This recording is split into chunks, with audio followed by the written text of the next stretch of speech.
So, you live in Pleasant Plain and you're on the hunt for a great dog trainer. It can feel like a pretty big task, right? Well, in this explainer, we're going to break down absolutely everything you need to know. We'll cover local costs, the best places to practice, and how to choose a professional so you can feel really confident in your decision. Your dog is such a huge part of your life here, whether you're just enjoying a quiet walk through the village or getting out and about in the wider Warren County area. And honestly, having a well-trained dog just makes every one of those moments that much better. So what's unique about training a dog right here? Well, life in Pleasant Plain is this great mix of a close-knit suburban community and beautiful rural surroundings. And that means your dog's training really has to prepare them for both of those worlds. Let's think about some of those real-world goals. You definitely want a dog that comes sprinting back when you call them, especially when you're in a more open space. They also need to know how to stay cool and calm around the farm animals or deer we sometimes encounter. And of course, having polite manners for a trip into Mason or Lebanon just makes life easier for everyone. These are the skills that really set you up for success. Okay, so we know what skills our dogs need, but what's the best way to teach them? There are a few different training styles and program formats out there, and knowing the basics will make your choice a whole lot clearer. Pretty much the standard for modern, effective dog training is something called positive reinforcement. The whole idea is incredibly simple. You reward the behavior you want to see more often.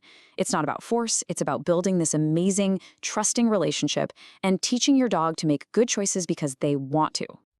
You'll also need to decide on a format that works for you. And as you can see, each one has its pros and cons. Group classes, they're fantastic for socialization and they're easier on the wallet. Private sessions are perfect if you're trying to fix a specific issue at home. And then there's board and train, which is very intensive, but also the most expensive option. It's all about matching the format to your dog, your goals, and your lifestyle. Okay, so you've got a good idea of the philosophy and the format you're looking for. But how do you pick the actual person? How can you tell if a trainer is a real professional?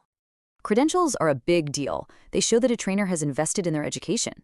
For general obedience and skills, you want to look for certifications like CPDT-KA.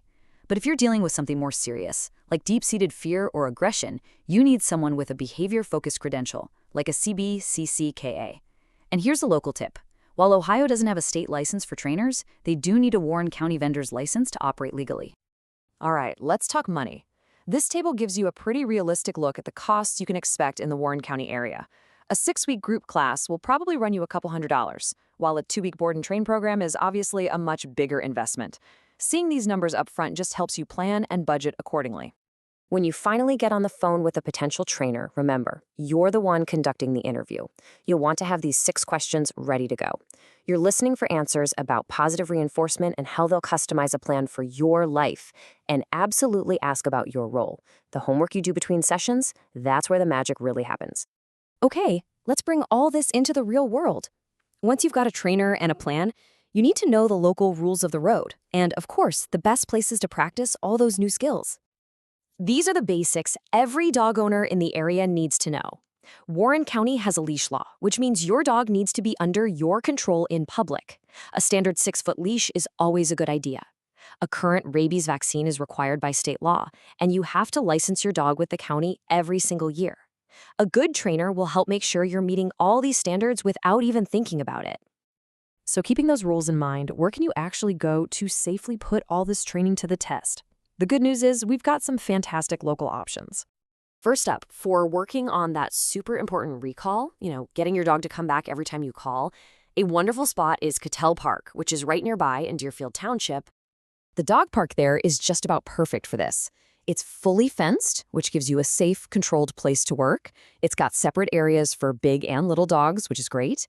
It's really an ideal spot to practice those off-leash commands and help your dog learn some polite social skills around other dogs. Now, what about for those daily walks? For mastering that polite, loose leash walking, you'll want a totally different kind of place, and the Lebanon Countryside Trail is a fantastic resource for that. It's a paved trail, and it's the perfect setting to practice walking skills with real-world distractions. We're talking joggers, cyclists, other people with their dogs. This is how you build a dog who can walk calmly beside you no matter what's going on around you. At the end of the day, putting in the effort to train your dog is really about building a stronger partnership. It just makes everything, from a simple walk through the village to having guests over at your house, so much more relaxed and enjoyable for everybody. We wish you the absolute best of luck finding that perfect trainer and strengthening that incredible bond you have with your dog.